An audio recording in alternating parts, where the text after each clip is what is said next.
Hello friends, मैं are के sir. मैं एक बार फिर से तहे दिल से आपका बहुत बहुत स्वागत करता हूं अपने इस यूट्यूब के प्लेटफॉर्म पे जिसका नाम है हिंदी प्रैक्टिस किंग। तो आइए साथियों, ज़्यादा देर ना करते हम लोग जो बीपीएससी टीआरई 4.2 से related, UP TGT, PGT, LT grade, GIC, सहायक आचार्य, नेट जेआरएफ से रिलेटेड पूरे भारत में आने वाले सभी एग्जाम्स जिसके अंतर्गत हिंदी साहित्य के प्रश्न पूछे जाते हैं, उन सभी एग्जाम्स के पर्सपेक्टिव से मोस्ट इंपॉर्टेंट प्रश्नों की श्रृंखला में चला रहा हूँ। तो आइए एक कदम आगे बढ़ते हुए हम लोग आदिकाल के बाद भक्ति काल के अंतर्गत हम लोग जो प्रश्नोत्तरी चला रहे हैं सीधे आ जाते हैं लाइव। आप लोग बताइए इस प्रश्न का सही जवाब क्या हो जाएगा। कबीर दास के गुरु का नाम क्या था? बताइए, रामानंद सागर था, या फिर कबीर रैदास था, या फिर रविदास था, या फिर रामानंद था? बताइए इस प्रश्न का सही जवाब क्या हो जाएगा। इसका सही जवाब हो जाएगा ऑप्शन डी। क्या नाम था? रामानंद। किनके अनुसार? हिंदुओं के अनुसार। हिंदुओं के अनुसार क्या है? रामानंद मानते हैं। रामानंद के कितने शिष्य थे? रामानंद के 12 शिष्य थे, जिसमें कबीर भी शामिल है, रैदास भी शामिल है। ये लोग क्या हैं? रामानंद के शिष्य हैं। और रामानंद के बाद एक जो मुस्लिम लोग किनको मानते हैं? शेख तकी को मानते हैं। किनके दूसरे गुरु कौन थे? शेख तकी थे। कौन? शेख तकी। कौन मानते हैं ऐसा मुस्लिम लोग मानते हैं। कौन? मुस्लिम लोग कि शेख तकी। और शेख तकी के कहने पे ही सिकंदर लोदी ने इनको क्या किया था? पानी में बांध कर डुबोया था।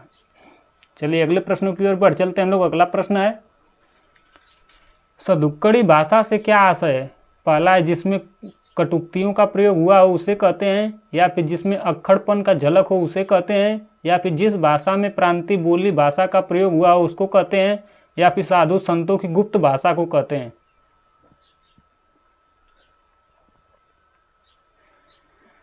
इसका सही जवाब हो जाएगा option C is the right answer. क्या हो जाएगा? Option C. जिसमें प्रांतीय यानी कि जन भाषा का बोली का प्रयोग हुआ हो उसको क्या बोलते हैं?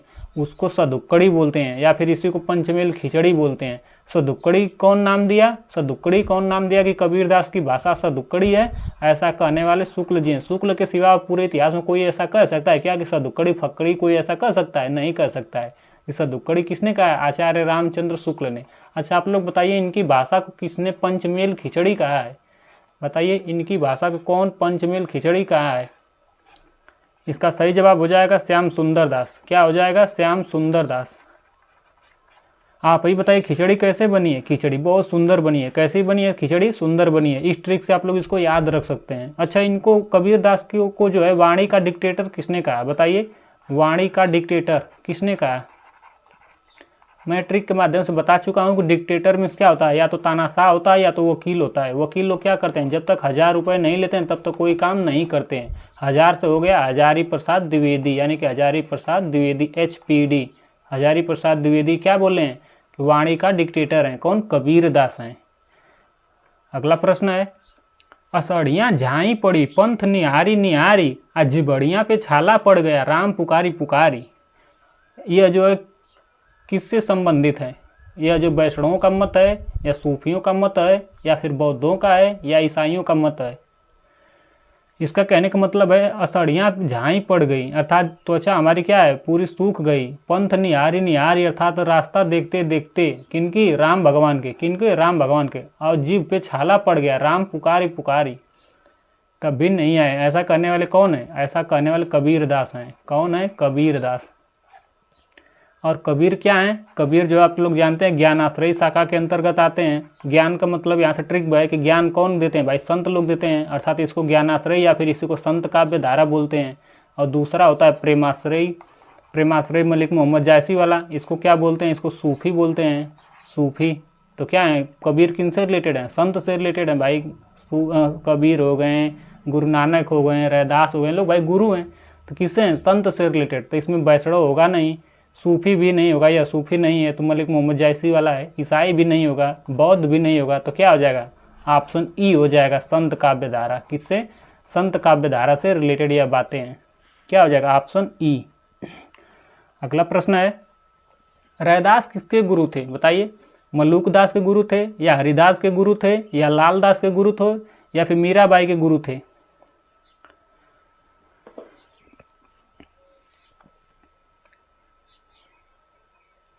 इसका सही जवाब हो जाएगा रैदास या फिर रविदास किनके गुरु थे? मीराबाई के गुरु थे। किनके? मीराबाई के गुरु थे। रविदास का जन्म कब हुआ था? इनका जन्म हुआ था 1388 में। कब? 1388 में। यह कबीर से क्या हैं? बड़े हैं। क्या हैं? 10 साल बड़े हैं। इन्हीं के 10 साल बाद 1398 में किनका जन्म हुआ? कबीर का जन्म हुआ। किनका? कबीर दास का। और 1388 में किनका जन्म हुआ? इसमें रैदास का जन्म हुआ। कहाँ पे जन्म हुआ? काशी में। दोनों लोग का जन्म कहाँ हुआ? काशी में। इनका भी जन्म कहाँ हुआ? काशी में। काशी में भी कहाँ? लहरतारा में। कहाँ? लहरतारा में। तो इस तरह से क्या है ये। और इनकी मृत्यु कब हुई? इनकी 1300 है तो क्या हो जाएगा? 1518 में। कब? 120 साल के बाद। कितने साल ये जीवित रहे? 120 साल। और इनसे भी ज़्यादा तक जीवित रहे रैदास। कब रहे? 130 साल तक। याद रखिएगा। चलिए अगले प्रश्नों की ओर बढ़ चलते हैं हम लोग। अगला प्रश्न है, रैदास के बहुत सारे कथन भी हैं, जैसे प्रभु जी तुम दीपक हम बाती, जाकी ज्योति बरे दिन राती, प्रभु जी तुम दीपक हम बाती। और भी बहुत सारी बातें हैं रैदास के बारे में। जैसे एक और बोल रहे हैं कि प्रभु जी तुम चंदन हम पानी। यह भी कौन है? रविदास के एक पंक्ति हैं। बहुत प्यारी प्यारी पंक्तियां कहते थे। गुरु का शब्द आ ही गया था। ये सबके गुरु देख लेते हैं। मीराबाई के बारे में तो देख ही लिए आप लोग। रैदास हैं। हरिदास के गुरु कौन है? हरिदास के गुरु हैं प्रागदास। क्या नाम है? प्रागदास। प्रागदास। मल्लुकदास के गुरु कौन है? मल्लुकदास के गुरु पुरुषोत्तम है। कौन? पुरुषों में उत्तम, यानी पुरुषोत्तम है। कौन है मल्लुकदास के गुरु? पुरुषोत्तम। मैंने बोला है ना कि अच्छे फसल को कीड़े मकोड़े ही खाते हैं। देखिए मल्लुक कितना अच्छा बुरा नाम है। कहाँ से रिलेटेड है? प्रयाग से रिलेटेड है।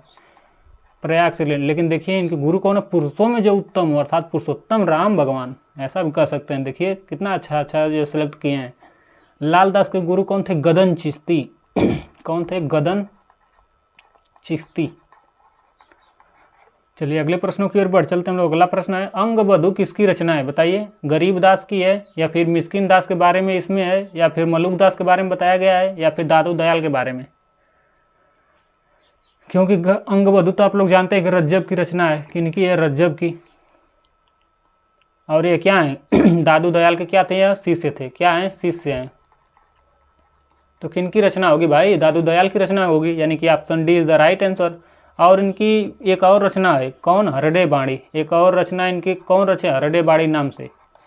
हरडे बाणी नाम से कौन? इनके बाणियों का संग्रह किसने किया? बताइए किसने किया? दो लोगों ने मिलकर किए। ये भी दोनों लोग क्या है? इनके शिष्य ही थे। क्या है? इनके शिष्य ही हैं। किस नाम से किए? हरडे बाणी में कौन शिष्य किए? एक लोग का नाम है, क्या नाम था याद नहीं है। हाँ, संत दास और जगन्नाथ दास। क्या नाम है? संत दास। और दूसरे शिष्य कौन थे? जगन्नाथ दास। जगन्नाथ दास। इन दोनों लोगों ने मिलकर क्या किया? दादू दयाल के वाणियों का संग्रह किस नाम से किया? हरडे वाणी नाम से किया। अगला प्रश्न है, मल्लुकदास कहाँ से रिलेटेड है? प्रयाग से रिलेटेड है। याद रखिएगा आप लोग। अगला प्रश्न है, निर्गुणिया संतों की काव्य सर्जना सर्वाधिक किस पे आधारित है? बताइए। यानी कि निर्गुण संत लोग का जो साधना है वो किसके करीब है? आदिकाल के लोक कथाओं के, या फिर नाथों की रचनाओं पर, या फिर दक्षिण भारत के वीर शैवों की भांति भावना पर, या फिर सूखियों की यौगिक साधना पर? बताइए किससे रिलेटेड है निर्गुणिया संतों की?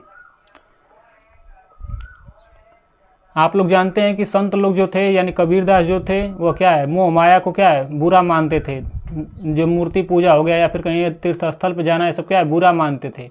यानी कि अभी जो है नारी को क्या है? भगवान के साधना में क्या है? बाधक माने हैं। और नाथ लोग भी क्या है? साधनात्मक दृष्टि अपनाते थे। साधनात्मक दृष्टिकोण नाथों लोग भी अपनाते थे आदिकाल में, अर्थात इन्हीं से रिलेटेड है। इन्हीं के ज़्यादा प्रभाव पड़ा है संतों पे। किसमें? नाथों पे। क्योंकि ये लोग भी नारी सहवास को ब्रह्मा का सहोदर नहीं मानते थे। चलिए अगले प्रश्नों की ओर बढ़ चलते हम लोग। अगला प्रश्न है, सिकंदर लोदी ने किसके कहने पर कबीरदास को जंजीर से बांधकर गंगा में डुबोया था? जस्ट वही प्रश्न आ गया, मैं पहले इसको बता चुका हूं। गुलाम हुसैन के कहने पर, या फिर मोहम्मद शाह के कहने पर, या शेख तकी के कहने पर, या शेख फिदा हुसैन के कहने पर? इसका सही जवाब हो जाएगा शेख तकी। शेख तकी कौन है? यह जो कबीरदास के क्या है? कबीरदास के गुरु हैं। क्या है? यह कबीरदास के गुरु हैं। कि किनके अनुसार? मुस्लिम लोग के अनुसार। मुस्लिम लोग ऐसा मानते हैं कि इनके गुरु कौन है?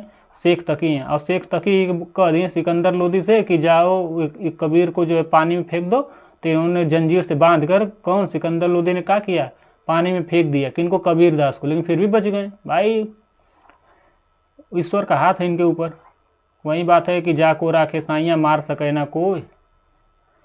और कबीरदास के एक और गुरु थे। कौन गुरु थे? हिंदू लोग कौन किसको मानते थे? हिंदू लोग रामानंद को मानते थे। किनको? रामानंद इनके गुरु हैं। ऐसा कौन मानते थे? हिंदू लोग मानते थे।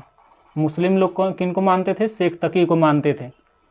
अगला प्रश्न है, भाषा बहुत परिष्कृत यानी कि बहुत अच्छी और परिमार्जित यानी कि साफ सुथरा न होने पर भी कबीर की उक्तियों यानी कि बातों में कहीं कहीं विलक्षण प्रभाव और चमत्कार है, और प्रतिभा उसमें उनमें इतना प्रखर थी कि इसमें कोई संदेह ही नहीं है।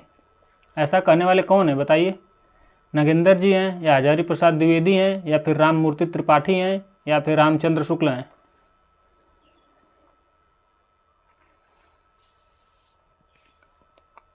इसका सही जवाब हो जाएगा option D is the right answer. कौन? आचार्य Ramchandra Shukla is the right answer. क्या हो जाएंगे? आचार्य रामचंद्र शुक्ल का कथन है कि भाषा बहुत परिष्कृत और परिमार्जित न होने पर भी कबीरदास की जो पंक्तियां हैं वो इतना विलक्षण प्रभाव और इतना चमत्कार देती हैं कि मानव की प्रतिभा की सारी गुण ही उनमें आकर समाहित है। ऐसा कहने वाले कौन है? शुक्ल जी हैं। अगला प्रश्न है, तुम जिन जानव गीत है यह निज ब्रह्म विचार। यानी किसने कहा कि तुम तो सोच रहे हो कि केवल गीत गा रहे हैं, लेकिन मेरे राम का नाम कुछ और ही है। यह निज ब्रह्म विचार, अर्थात मैं ब्रह्म विचार के बारे में बता रहा हूँ। ऐसा कहने वाले कौन है? कबीरदास, या रविदास, या फिर सूरदास, या तुलसीदास?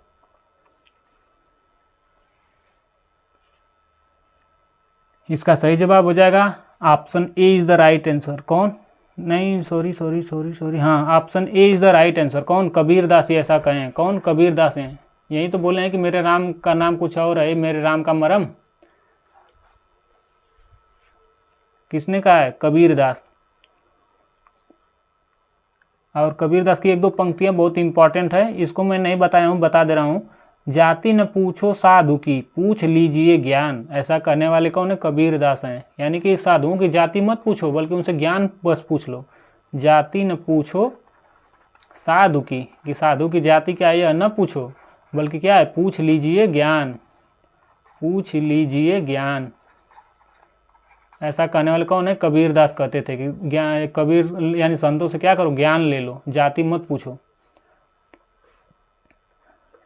अगला प्रश्न है, निम्नलिखित में से जो संत काव्य की विशेषता नहीं है उसको बताइए। यहाँ पे दिया है कि नहीं पूछा है। कौन संत काव्य की विशेषता नहीं है? बाय आडंबरों का खंडन बिल्कुल किया है कबीरदास ने, यानी कि मूर्ति पूजा और तीर्थ यात्रा करना क्या है? अच्छा नहीं है, बल्कि दिल से भगवान को मानो, मन से माता पिता की सेवा करो, इसी में ही ब्रह्म छिपे हैं। ऐसा करने वाले कौन है? संत कबीरदास हैं। दूसरा क्या है? गुरु के महत्व का प्रतिपादन, ये तो चारों काव्य धाराओं में हुआ है। गुरु के महत्व का प्रतिपादन चारों काव्य धाराओं में हुआ है। सगुण ईश्वर की उपासना अर्थात मूर्ति पूजा करना, ये तो गलत बात है। कबीरदास ऐसा नहीं बोले हैं। क्यों? क्योंकि निर्गुण काव्य धारा के अंतर्गत आते हैं, यानी कि आत्मानुभूति पे रिलेटेड या जो है अपना पंथ को चलाए हैं। जाति पाति का विरोध बिल्कुल किया है भाई। ये लोग किसी भी जाति पाति को नहीं बढ़ावा देते थे, यानी कि इस तरह से नहीं पूछा है तो कौन सा नहीं? एक है C, option C is the right answer. क्या हो जाएगा? Option C is the right answer. एक ही होगा सी। क्या हो जाएगा? सी। अगला प्रश्न है, कबीर किस शासक के समकालीन है? हुमायूं के, या अकबर के, या सिकंदर लोदी के, या फिर बहादुर शाह जफर के?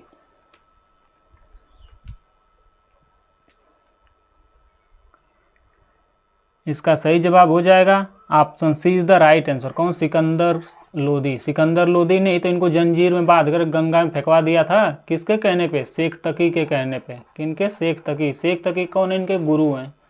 शेख तकी कौन? इनके गुरु हैं कबीरदास के, यानी कि शेख तकी इनके गुरु हैं। और ये कौन मानते हैं? मुस्लिम लोग ऐसा मानते हैं। हिंदू लोग किनको मानते हैं? हिंदू लोग कबीर के गुरु रामानंद को मानते हैं। किनको? रामानंद को। रामानंद के कितने शिष्य हुए? 12 शिष्य हुए। पिछले वीडियो में 12 लोगों का नाम लिखवाया हूँ, उसको याद कर लीजिए बार बार वीडियो को दोहराते रहकर देखकर। चलिए अगले प्रश्नों की ओर बढ़ चलते हैं हम लोग। अगला प्रश्न है, निम्नलिखित में से रामानंद की शिष्य परंपरा में कौन नहीं है? वहीं जो 12 मैंने शिष्य परंपरा बताया हूँ उसमें कौन नहीं है? चलिए मैं एक बार फिर बता दे रहा हूँ, बार बार ये प्रश्न आ रहा है और मोस्ट इंपॉर्टेंट प्रश्न है। भले वीडियो बड़ा हो लंबा, उससे हमसे कोई मतलब नहीं, हमें ज्ञान से मतलब है। कौन नहीं है? कबीरदास नहीं है, या फिर नरहरिदास नहीं है, या मल्लुकदास नहीं है, या रैदास नहीं है? इसका सही जवाब हो जाएगा रामानंद की शिष्य परंपरा में मल्लुकदास नहीं है। मल्लुकदास कहाँ से रिलेटेड हैं? या जो प्रयाग से रिलेटेड है। कहाँ से रिलेटेड हैं? प्रयाग से रिलेटेड हैं। और इनका संप्रदाय कौन सा है? इनका संप्रदाय है ब्रह्म संप्रदाय। किससे संबंधित हैं? ब्रह्म संप्रदाय से संबंधित। कौन? मल्लुकदास। रामानंद के आइए शिष्य को हम लोग देख लेते हैं। शिष्यों के 12 जो इनके शिष्य हैं सभी शिष्यों को हम लोग देख लेते हैं। नंबर 1 पे कौन है? नंबर 1 पे आते हैं अनंतानंद। कौन आते हैं? अनंतानंद। अनंतानंद महाराज। नंबर 2 पे कौन आते हैं? सुखानंद महाराज। क्या नाम है? सुखानंद महाराज। नंबर 3 पे कौन आते हैं? नंबर 3 पे आते हैं सुरसुरानंद महाराज। एक तो सुरसुरा हैं, कौन है? सुरसुरानंद महाराज। और एक है सुरसुरी। नंबर 4 पे कौन? सुरसुरी। ये बाद में आते हैं लेकिन कोई बात नहीं, यहीं पे लिख दे रहा हूँ, याद हो जाएगा ना। सुरसुरा सुरसुरी, ये 2 लोग हो गए यानी 4। 5वें पे कौन है? 5वें पे है नरहरियानंद। कौन है? नरहरियानंद महाराज। नंबर 6 पे कौन है? भावानंद महाराज।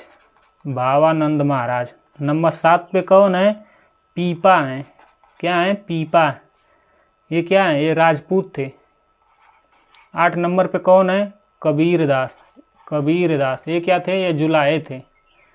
9 नंबर पे कौन है? सेना। इनका नाम है सेना।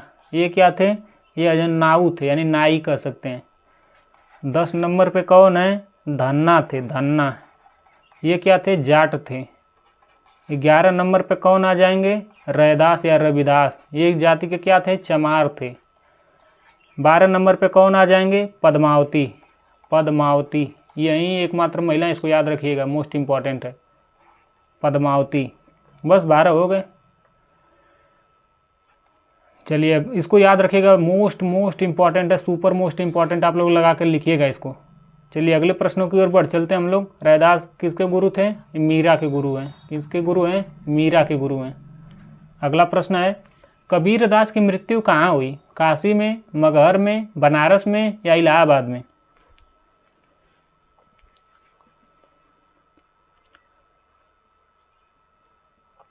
इसका सही जवाब हो जाएगा option B is the right answer. क्या हो जाएगा? मगहर में इनकी मृत्यु हुई। काशी में क्या हुआ? इनका जन्म हुआ। जन्म हुआ। कब जन्म हुआ? 1398 ईस्वी में। अगर ईस्वी पूछे तो 98 हो जाएगा। और मृत्यु कब हुई मगहर में? मृत्यु यह हुई 1518 में। कब? 1518 में, यानी कितने? 120 साल बाद। कितने वर्ष बाद? 120 वर्ष बाद इनकी मृत्यु हुई। याद रखिएगा आप लोग। चलिए अगले प्रश्नों की ओर बढ़ चलते हैं हम लोग। अगला प्रश्न है, संत काव्य नाम किसने दिया? बताइए, संत काव्य नाम किसने दिया? मैं शुरुआत में बता चुका हूँ। जो मैं प्रश्न किया हूँ वो पक्का कहीं ना कहीं घूम फिर के प्रश्न आया ही है, अर्थात मेरी बातों को आप लोग ध्यान से सुनिए। बहुत इंपॉर्टेंट बात बता देता हूँ। बताइए। चलिए मैं लिस्ट बना रहा हूँ, आप लोग इसको बिल्कुल ध्यान से देखिएगा। मैं सबका पोस्टमार्टम कर दे रहा हूँ। आप लोग ये तो दिया ही है संत काव्य। बताइए संत काव्य नाम किसने दिया? और आप लोगों ने बता दीजिए कि ज्ञानाश्रयी नाम किसने दिया? ज्ञानाश्रयी नाम किसने दिया? और आप लोग बता दीजिए कि निर्गुण भक्ति नाम किसने दिया? निर्गुण भक्ति नाम किसने दिया? और आप लोग बता दीजिए, ये हो गया, संत हो ही गया कि संत काव्य हो गया? चलिए बताइए, इतना बताइए। सूफी भी बता दीजिए, यहीं पर लगे आते हैं। अभी देखिए, सूफी नाम किसने दिया? सूफी काव्य धारा नाम किसने दिया? बताइए।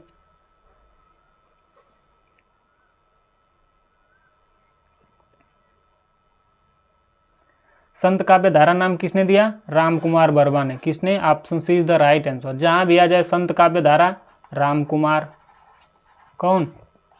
रामकुमार वर्मा नाम दिया। जहां भी सूफी आ जाए, रामकुमार वर्मा। ज्ञानाश्रयी आ जाए, आचार्य रामचंद्र शुक्ल हो जाएंगे। प्रेमाश्रयी आ जाए, रामचंद्र शुक्ल हो जाएंगे। निर्गुण भक्ति नाम किसने दिया? हजारी प्रसाद द्विवेदी ने दिया, HPD ने। निर्गुण भक्ति काव्य धारा। और संत काव्यधारा तो कई लोगों ने नाम दिया, परशुराम चतुर्वेदी ने भी नाम दिया, गणपति चंद्रगुप्त ने भी नाम दिया, कई लोगों ने नाम दिया। लिख दे रहा हूँ, गणपति चंद्रगुप्त ने भी इसको स्वीकारा, और किसने स्वीकारा? परशुराम ने भी इसको स्वीकारा, परशुराम चतुर्वेदी ने भी इस नाम को स्वीकारा। तो इस प्रश्न का सही जवाब ऑप्शन सी हो जाएगा। क्या हो जाएगा? Option C. अगला प्रश्न है, मसी कागज छुओ नहीं, कलम गयो नहीं हाथ, यह किसके विषय में कहा गया है? नानक जी के, या रैदास जी के, या कबीरदास जी के, या दादू दयाल जी के?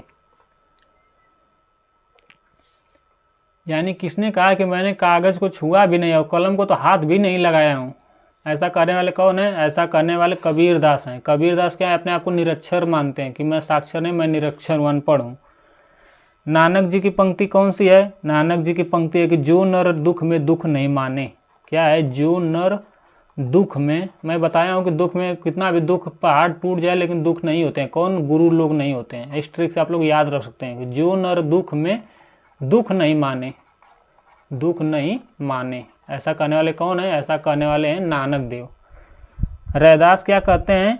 प्रभु जी तुम चंदन हम पानी, जाकी अंग अंग बास समाने, प्रभु जी तुम चंदन हम पानी। ऐसा कौन कहते हैं? रैदास या रविदास कहते हैं। दादू दयाल क्या कहते हैं? अपना मस्तक काट के वीर हुआ कबीर। ऐसा करने वाले कौन है? ऐसा करने वाले दादू दयाल हैं। अपना मस्तक काट के वीर हुआ कबीर, वीर हुआ कबीर। ऐसा करने वाले कौन है? ऐसा करने वाले दादू दयाल हैं।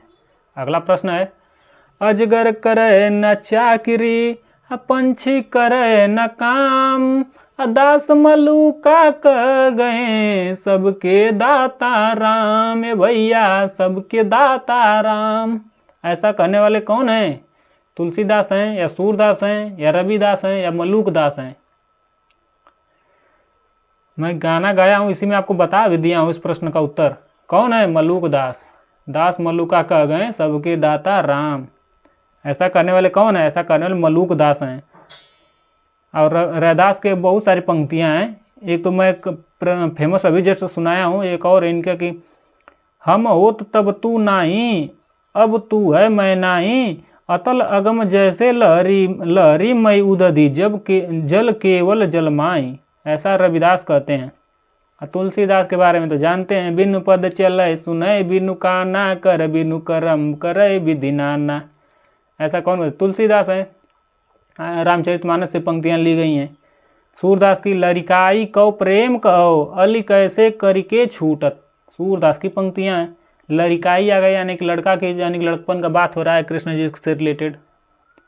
अगला प्रश्न है, रज्जब अली खां के गुरु कौन थे? बताइए, रज्जब के गुरु कौन है? नानक हैं, दादू दयाल हैं, या मलूकदास हैं, या धन्ना है?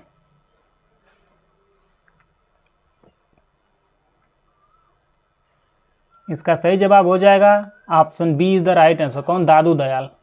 इनकी वाणियों का संग्रह किसने किया? रज्जब अली ने। किस नाम से किया?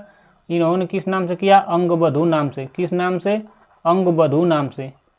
और इनके कई सारे शिष्य हैं, जैसे कि सुंदरदास भी हैं, इनके शिष्य सुंदरदास।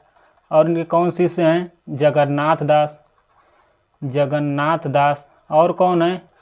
और कौन है? संत दास। कौन है? संत दास। ये लोग क्या हैं? इनके शिष्य हैं, किनके? दादू दयाल के शिष्य हैं। और इन दोनों लोग ने मिलकर इनके वाणियों का संग्रह हरडे वाणी नाम से किया। किस नाम से? हरडे वाणी नाम से किया। अगला प्रश्न, मलूकदास जानते हैं कहाँ से रिलेटेड है? प्रयाग से रिलेटेड है, याद रखिएगा आप लोग, मोस्ट इंपॉर्टेंट प्रश्न है। अगला प्रश्न है, इनमें से कौन बाबरी पंथ के संबंधित नहीं है? बुल्ला साहेब नहीं है, या बुलाल साहेब नहीं है, या फिर पलटू साहेब नहीं है, या संत साहेब नहीं है?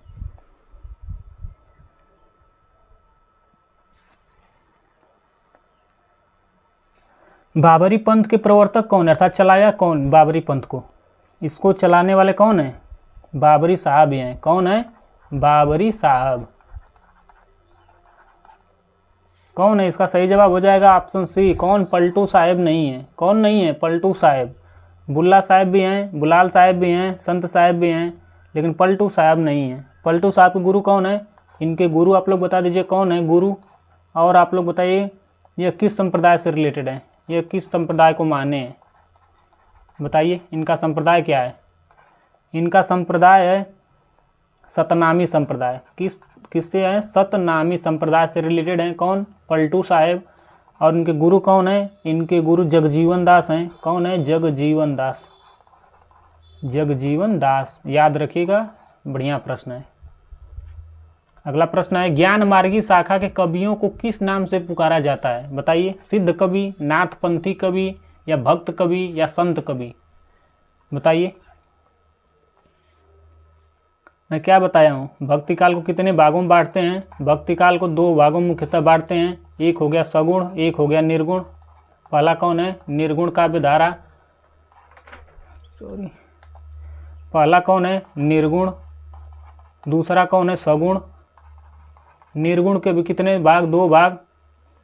एक तो है संत काव्य धारा, या फिर ज्ञानाश्रयी कह सकते हैं, ज्ञानाश्रयी। इसी को क्या? इसी को संत काव्य धारा भी बोलते हैं। ज्ञान की बातें कौन बताते हैं? संत लोग, मैं बता चुका हूँ। दूसरा है प्रेम मार्गी काव्य धारा। प्रेम मार्गी का दूसरा नाम क्या है? सूफी काव्य धारा। यहाँ पे क्या है? भक्ति काल। भक्ति कितनी शाखाएं? 2। और सगुण की कितनी? इसकी भी 2 हैं। एक तो है राम भक्ति काव्य धारा, एक है कृष्ण भक्ति काव्य धारा। इसमें सारे संप्रदाय आते हैं। और राम से रिलेटेड कौन है? जानते हैं आप लोग, इसके प्रवर्तक तुलसीदास हैं। कृष्ण के प्रवर्तक कवि कौन है? सूरदास हैं। प्रेम मार्गी के कवि कौन है? जानते हैं, मलिक मोहम्मद जायसी हैं। ज्ञानाश्रयी के प्रवर्तक कवि कौन है? कबीरदास हैं। सब कुछ मैं बता चुका हूँ। तो यही पूछा गया कि जो ज्ञान मार्गी शाखा है, अर्थात इस शाखा, इसके जो है और दूसरा क्या नाम है? तो संत है। दूसरा संत काव्य धारा। किस ऑप्शन में? 4 ऑप्शन में, यानी कि option D is the right answer. क्या हो जाएगा? Option D is the right answer. इसमें कौन कौन आते हैं? जैसे कबीरदास आते हैं, गुरु लोग ज़्यादा आते हैं इसमें। कबीर हो गए, गुरु नानक हो गए, रविदास हो गए, और 1-2 लोग हैं जैसे कि दादू दयाल हो गए, मल्लुक दास हो गए, सुंदर दास हो गए, ये लोग आते हैं। अब प्रेम मार्गी में कौन कौन आते हैं? इसमें जैसे कि कुतुबन हो गए, मलिक मोहम्मद जायसी हो गए, मंजन हो गए, ये लोग आते हैं। अगला प्रश्न है, भक्ति विवेक निम्नलिखित में से किनकी रचना है? बताइए। मल्लुक दास की, या सुंदर दास की, या नाभा दास की, या दादू दयाल की?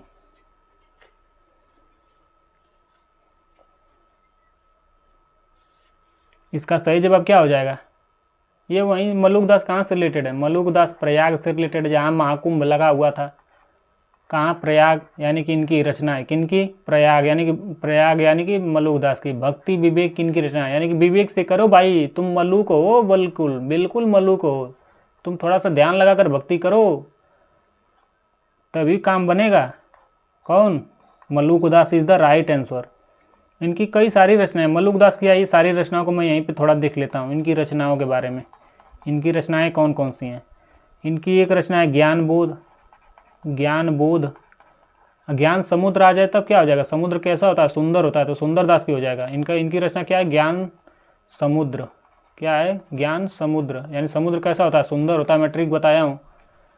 और क्या सुंदर नाम है, तो एक तो सुंदर विलास हो जाएगा। क्या नाम है? सुंदर विलास। सुंदर क्या है? सुंदर, यहाँ पे न है, सुंदर विलास इनकी एक रचना हो जाएगी। यही 2 रचनाएं हैं इनकी सुंदर दास की।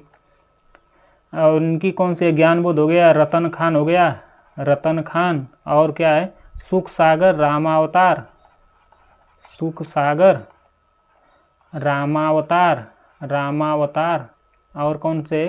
ब्रज लीला, और उनकी कौन सी एक है? ध्रुव चरित। क्या नाम है? ध्रुव चरित, इत्यादि इनकी रचनाएं हैं। किनकी? मल्लुक दास की। याद रखिएगा, थोड़ा सा इंपॉर्टेंट थोड़ा बहुत है, लेकिन याद रखिएगा आप लोग, भूलिएगा ना। प्रश्न यहीं से पुटअप होता है ज़्यादातर। यही ज्ञान बोध पूछता है और समुद्र ज्ञान समुद्र पूछता है, यही 2 ज़्यादा पूछता है। कन्फ्यूजन वाला प्रश्न है तो यहीं पूछ देता है। जो ट्रिक नहीं जानता रहेगा भूल जाएगा, इसलिए बने रहिए हमारे साथ ट्रिकी वाले बाबा। कबीर की वाणी का संग्रह बीजक कहलाता है। इसके कितने भाग हैं? बताइए। बिल्कुल हलवा वाला प्रश्न भाई, चिल्ला कर मैं बता चुका हूँ। कितना भाग है? 1 2 3 4 5। कितना भाग है भाई? बीजक में कितने शब्द हैं? 1 2 3, तो हो जाएगा 3। ये हो गया खत्म। कौन कौन है? साखी, शबद और रमैनी। कौन कौन है? साखी, शबद और रमैनी, 3 भाग में है। क्या? बीजक। किसके वाणियों का संग्रह है? कबीरदास की। किसने इसका संग्रह किया? धर्मदास ने। धर्मदास कौन है? कबीरदास के शिष्य हैं। अगला प्रश्न है, संत साहित्य में प्रयुक्त बंकनाली का पर्याय क्या है? क्या नहीं है पूछा है ना। बंकनाली पर्याय निम्नांकित में कौन सा नहीं है? देखिए यहीं पे थोड़ा सा मिस्टेक हो जाता है, अब पूरा पूरा कचरा हो जाता प्रश्न। क्या नहीं है? त्रिकुटी नहीं है, या वक्रनाली नहीं है, या राजदंत नहीं है, या संखिनी नहीं है। इसका सही जवाब हो जाएगा वक्रनाली नहीं है। क्या नहीं है? वक्रनाली नहीं है। और बाकी राजदंत भी होता है, त्रिकुटी भी होती है, और संखिनी भी होता है। इसका सही जवाब थोड़ा सा आप लोग याद रखिएगा, वक्रनाली नहीं होता है। मिलता जुलता नाम है तो आप लोग सही मत लगा दीजिएगा, नहीं दिया है। जन्म काल के अनुसार बताना है भाई कवियों का क्रम क्या होगा। जन्म काल के अनुसार बताइए। गुरु नानक, कबीर, दादू दयाल और मल्लुक दास, इन्हीं 4 लोग को आगे पीछे करके बताया गया है। कबीर दास का जन्म कब हुआ मैं क्या बताया हूँ, जिसके जिसके बारे में आपको याद होगा वो मैं बता दीजिए। कबीर दास के बारे में क्या बताया? 1398 ईस्वी। कब? 1398 ईस्वी में हुआ था। गुरु नानक का जन्म कब मैं बताया हूँ? गांधी जी का कब हुआ था? आप लोग याद रखिएगा, जब गांधी जी का 1869 में हुआ था। तो इससे 4 उल्टा कर दीजिए, 4 घटाइए, 1400 हो गया, और 69 को सीधे कॉपी पेस्ट कर दीजिए, हो गया गुरु नानक का कब? 1469 में।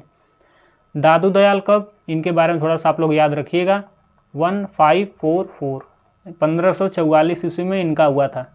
मल्लुक दास, वहीं जाने माने पुराने मल्लुक दास का नाम 1574 याद रखिएगा, 1574 ईस्वी में याद रखिएगा। याद रखिएगा आप लोग, मोस्ट इंपॉर्टेंट ये प्रश्न है। सबसे ज़्यादा गुरु नानक और कबीर दास पूछा जाता है। रीट के एग्जाम में गुरु नानक का 2025 में आया हुआ प्रश्न है। रीट एग्जाम में पूछ दिया था कि गुरु नानक का जन्म कब हुआ था। ऑप्शन में 1469, 1569, 1369 ऐसे रहा। तो आप लोग इसको लगा लीजिए, ये 1400 है, 1300, यानी कबीर दास पहले आ जाएंगे। कबीर दास इसमें नहीं है, ये गलत हो जाएगा। और कबीर दास के बाद कौन आ जाएंगे? 13 के बाद 1400 गुरु नानक आना चाहिए। कबीर दास के बाद गुरु नानक इसमें नहीं है, यानी कि ये भी कट हो जाएगा, एलिमिनेट हो जाएगा। 1500 में आ जाते हैं 44, उसके बाद 74 दादू दयाल आ जाएंगे, यानी कि मल्लुक दास कट जाएंगे। Option C is the right answer. क्या हो जाएगा? Option C is the right answer. याद रखिएगा, मोस्ट इंपॉर्टेंट प्रश्न है, स्टार लगा लीजिएगा। अगला प्रश्न है, सबबंगी रचना किसकी है? दादू दयाल की है, या फिर रैदास की है, या पीपा की है, या रज्जब की है?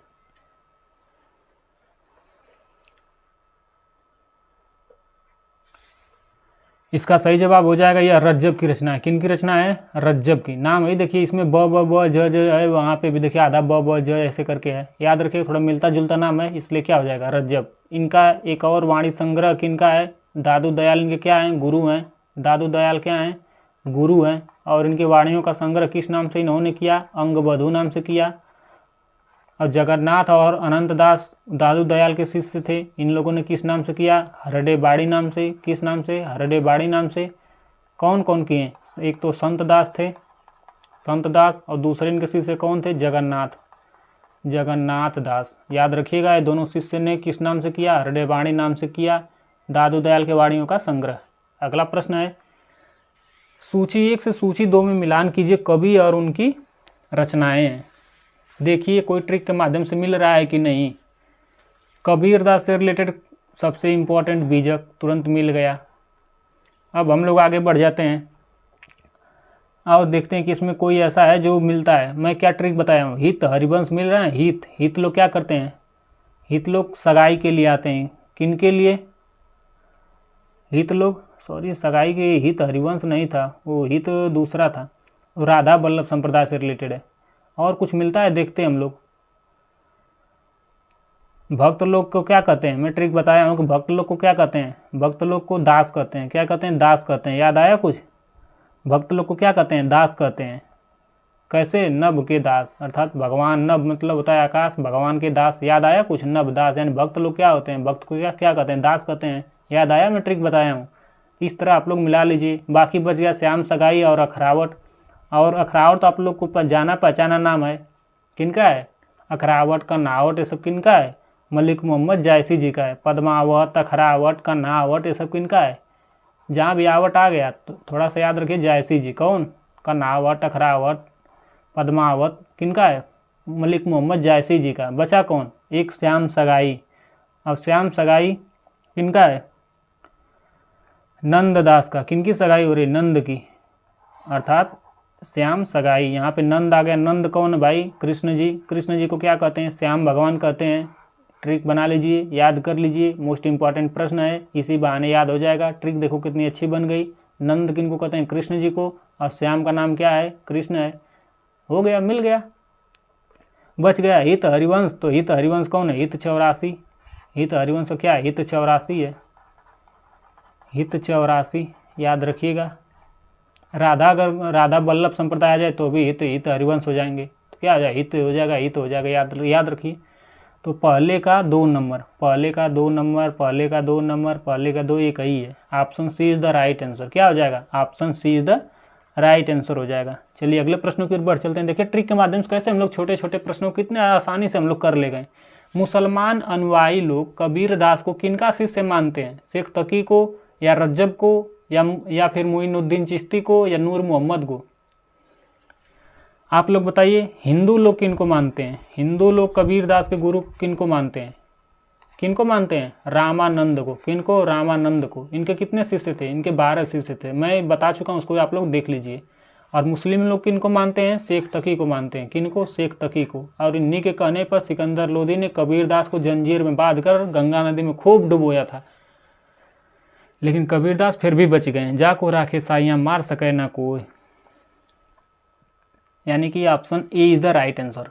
अगले प्रश्न की ओर उन्मुख हो चलते हैं हम लोग। अगला प्रश्न है, तो साथियों आज के लिए बस इतना ही। कल मैं फिर नए जोश, उमंग और उत्साह के साथ प्रस्तुत होऊंगा। तो आज के लिए अपने आर के सर को इजाज़त दीजिए आप लोग। धन्यवाद।